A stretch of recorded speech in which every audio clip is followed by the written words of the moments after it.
Alright, so what I'm about to show you is HysabOne. It's a SaaS ERP that we built for the UAE, and we're about to launch it very, very soon. And I wanted to showcase it to you guys before we launch it. So first we're gonna go over the outputs and the reports, specifically the dashboard, the daily activity, the sales grant report, the payables and receivables reports, and the expenses month-wise report. Now, the reason we're going to go over those 4 to 5 reports specifically is because those are the ones that I think make the most difference in business, and those are the ones that we think you'll use the most. Then we're going to go over the inputs and the forms that make it possible for us to produce those reports, which is basically the sale and purchase and expenses. There's more to it, but I don't want to make this video very long, and because it's very, very detailed. I just want to give you a quick overview of what's possible, what we've built, to feed your imagination. So without further ado, let's start. I already have this electronics demo company open right now. We have the dashboard. We're going to go through this first. So on the left we have the today section, the yesterday section, the performance, the sales stats for today, the yesterday's sales stats, this month's sales stats, and then we also have the expenses for each day. So we have revenue, orders, gross profit percentage, and expenses. And then we have that for today, yesterday, we have that for this month, and then we have the averages, the daily averages with line charts to show performance. So that was the short-term analysis or the current month analysis. And then we if we scroll down, we have the overview. So the overview just shows us the important figures that really matter in business. We have the receivables, the total receivable for the business, the total payable, the total liquid amount we have in the bank, in cash, and in inventory stock. And then we have the balance graph. So the balance graph is something that I haven't personally seen anywhere else. It's basically the same 5 figures that you have in the important figures, but it's in graph representation. So these change over time, and this graph shows us how those figures are going up and down over time, to see if whether, let's say you want to see if your inventory has improved in the past 90 days, and you can see the graph move up. You want to see how cash is going down and your receivable is going higher, you can see the graph. So it's good to see in the past how your figures were and how you've improved or whether you've not improved. We have our liquid accounts, cash and bank. We have our stock report category wise, just to give you a quick summary of where we are in the stock. You can also monitor agent performance, so you can link up sale agents to every sale and then see the performance for each agent. You can see how many invoices they've done, how many items they've sold, how much profit they've generated, gross profit percentages, sales revenue, all of that. You can see that in this section, and we've got multiple graphs for that, so you can see it from every angle. And then we have watch lists. So watch lists are just bookmarks for accounts. We've got supplier watch lists, so you can see all your favorite suppliers and their balances. You've got your customers watch list if you want to keep an eye on some specific customers and their balances, and then some expense categories, so some of the ones that you really want to keep your eye on. You can keep those all bookmarked over here, so you can see them through the watch list. Okay, that was the dashboard. Then we're going to go to the daily activity. So our daily activity is still going through renovations. We had once we did the functionality, we've done the UI in the second revision.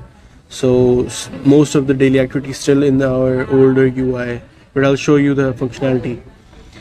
So you get what the daily activity report does is that you select a date, specific date like 3rd of March, and you get stats for that date. You've got the sale amount, you've got the gross profit, you've got the gross profit percentage, the number of orders, the number of items sold, purchasing amount, purchased items, supplier payments. Supplier payments is how much payments you've sent to suppliers, and purchasing amount is actual goods you've bought.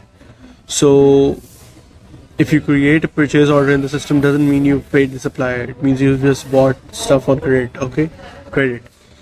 So when you pay for that stuff that you bought on credit, that is going to be your supplier payments, and then how many supplier payments did we send, and how much cash we've received from customers.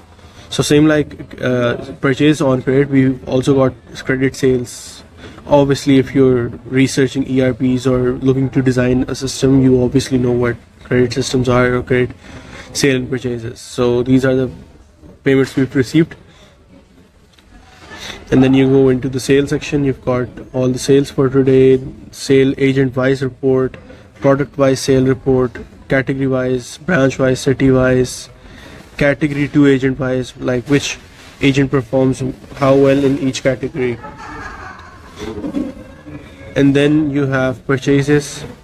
Same goes for purchases. You've got today's purchases, you've got today's purchased items, vendor wise purchases, category wise purchases, branch wise purchases, and then you've got your finances, you've got your expenses, any drawings that the owners made, you've got your vendor payments, where the money has been sent and where has the money come in from, like payment receipts from customers. And then accounts, you've got your backdate vouchers. Backdate vouchers are those vouchers which have been created today but are for today's date.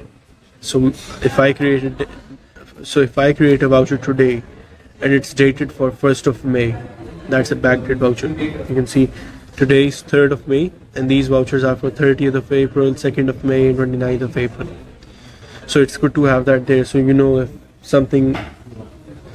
Our goal with the daily activity was to make sure that if you go through this one report, you'll be crystal clear on everything, each and everything that is happening in your business. So having everything here, having backdate vouchers over here as well, makes it 100% clear that whatever you're seeing is the complete picture of today's movements.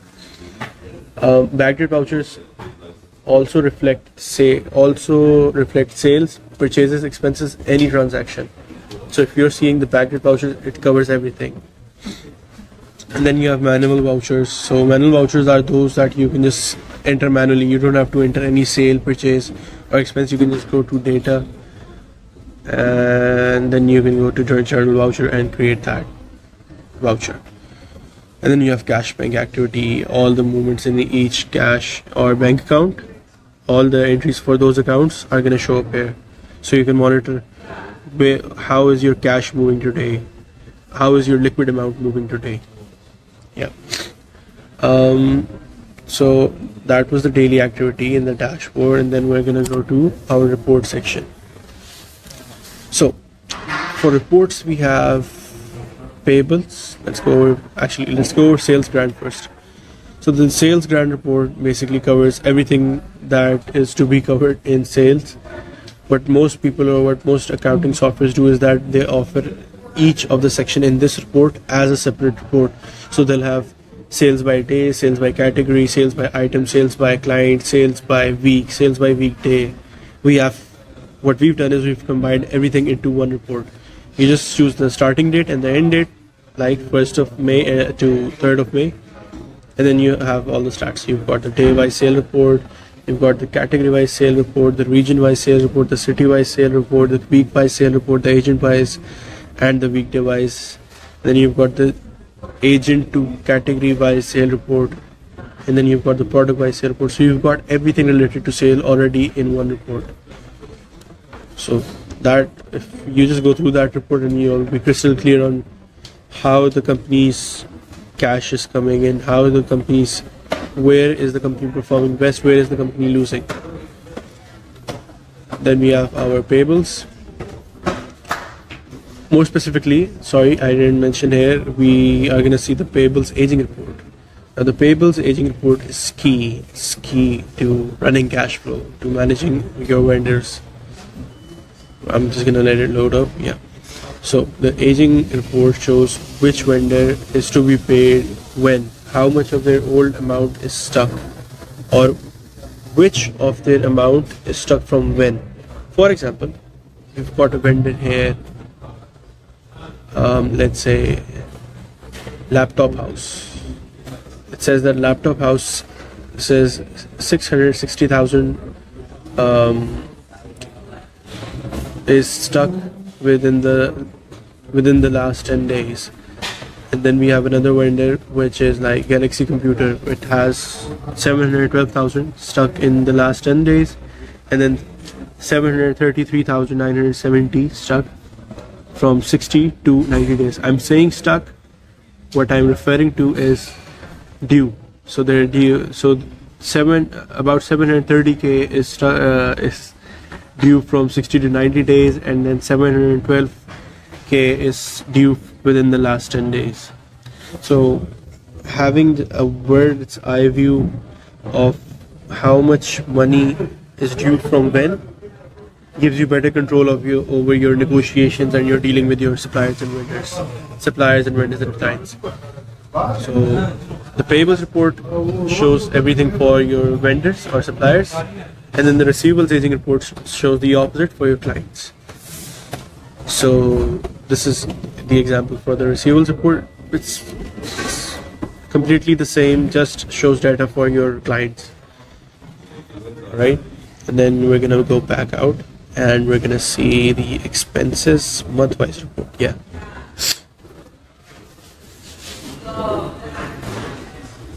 So the expenses month-wise report, what it does is that it gives you a breakdown of expenses for each category, and then it shows the category, the amount for each category for each month in this year. So if I'm recording this right now and on the 3rd of May, it's showing me January, February, March, April, and May, and it's showing the amounts, the balances for the expense categories for each month. For example, we spent 1,350 on printing and stationery in January. That went up to 1,590 in February, and then it went up to 1,700 in March, and then that went up to 2,450 in April, and it hasn't dialed in yet for May. But it seems like now I can predict the trend based on our past 4 months, that it might go up to maybe 3,000 this month. And then we have let's say, let me show the phone bills. Yeah, so telephone expenses, we've got January 1,760, we've got that going up to 2,100 in February, going up to 2,560 in March, and 1,560 it goes down to 1,560 in April. So having this monthly comparison in category wise, we can see the spikes, and we can see the spikes and the trends, and where it starts going out of control and where there's something weird or fishy, so it's easy to detect. And as I'm recording this video, I'm thinking that we should also have graphs in this report showing trends for the past 4 or 5 months, maybe even the last year, so that it's not just in numbers, it's also visually available. Yeah. Okay, so these are some of my favorite reports that I really like for HysabOne. Now we're going to go to the inputs and the forms.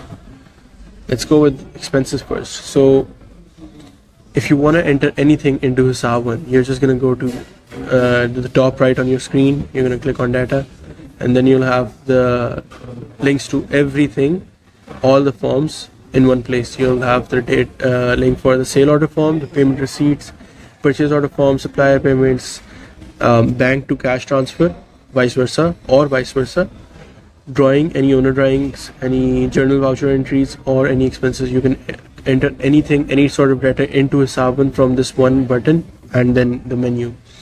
So we're gonna go to the expense form. So where are we spending the amount from? We're spending it from our, let's say, this account, Faisal Bank, and then we're spending it in the current date for this region, and then our category is, let's say, video production expense. What new camera?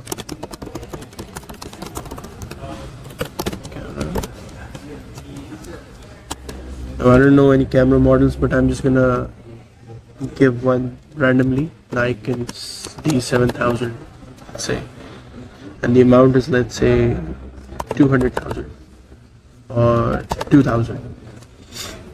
Shows the total amount. We're going to create the expense, and it automatically creates the expense and the voucher for that expense. So our expenses has been updated and our accounts has also been updated.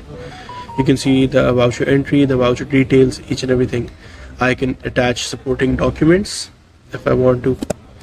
I can see the region details, the accounting period, if there's any, who created it, when, whether this voucher is locked or not.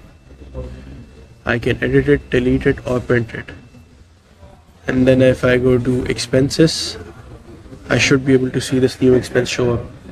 Bought new camera, Nikon D7000 for 2,000 rupees, and it's categorized as video production expense created by Good Tech 34 seconds ago in this region, and here is the voucher number. Yeah, so that is how you create an expense, and then that increases the, and then that affects the reports that we just saw. So if I were to go to reports now and go to expenses month-wise, excuse me, yeah, so it shows up under video production expense in May for 2,000, and that is exactly how much the amount was. So that is how that works. And then we're going to go to sale and purchase. So if we go to sales right now, let's say I want to sell, maybe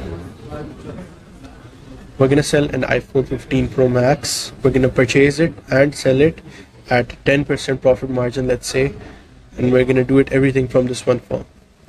So first of all, we're going to create the new item, Apple iPhone 15 Pro Max. We're going to choose the category mobile phones. We don't need to enter any custom model code, any remarks, we're not going to fix the sale price. We're going to have flexible pricing, and then we're going to have the unit set to each. Yes, we have stock. We are going to use average weighted cost for our costing method, and then we're going to create the item. Now it says because it's a fresh item, we don't have any stock purchased for this item.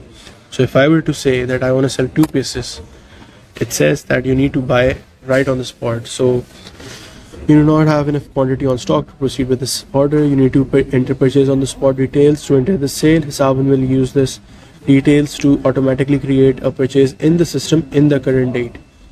So I'll say that I purchased this from 313 Mobiles at a price of, let's say, 800.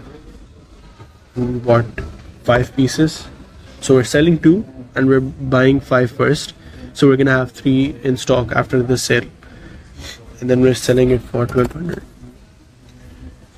That's probably gonna be around 50% profit margin, yeah. And we can assign any tax categories if we want to assign those. Otherwise, we just say add item.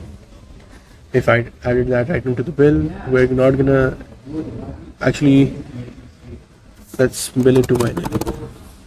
I could just leave this empty and it'll show up as cash client. Otherwise, I could just bill it to my name and assign a sale agent, let's say Imran at, and then the sale date is 3rd of March, no taxes, and we're gonna save. Alright, so what did HysabOne do? What it did is that it first went and created that purchase. As you can see, 313 Mobiles. I'm gonna open that up, and it shows that it purchased the iPhone 15 Pro Max at 800. Total price 4,000, no taxes, 5 pieces, and everything is smooth. And then it went and created the sale order. Now if I open that sale order, it says it's a sale order by that name, by that ID, Imran Sadiq. 2,400 is the amount. Cost of goods sold is 1,600. 800 is the profit, which is 33%. All right. And we didn't receive any payment for this yet, so it says that the amount is still pending. It says the balance is 2,400 and it's still pending, and the status is still set to credit. and that will go away once we mark a payment received like this payment. So HysabOne paid in hand in cash, and they're paying 2400 in cash. Okay, and the total receiving is this, and sale pending amount after receiving will be 0. So we're good to go. And now if I go and see the sales status, yep, it says paid. Alright, ladies and gents, that was it. That was the showcase for HysabOne.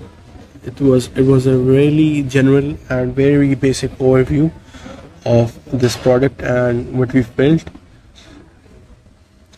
If you're interested in getting something similar developed, maybe if you need something for your company, if you need something for your business to streamline your operations, to manage your sales, maybe manage your production workflow, we can help build that.